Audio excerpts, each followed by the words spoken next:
Hi அஸ்ஸலாமு அலைக்கும். இன்றைக்கி என்னென்னா ஒரு சிம்பிளாக மைதா மாவு வச்சு ஒரு போண்டா பண்ண போகிறோம். அதுக்கு நாட்டுக்கோழி முட்டை எடுத்திருக்கேன்.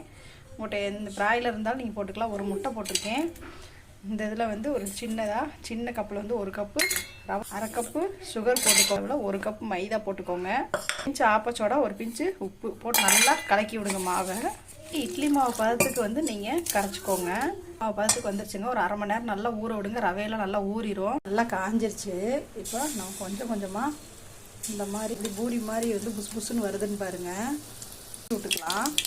சூப்பராக இருக்கும். ஒரு நாள் வச்சு கூட சாப்பிட்லாம், கெட்டு போகாது.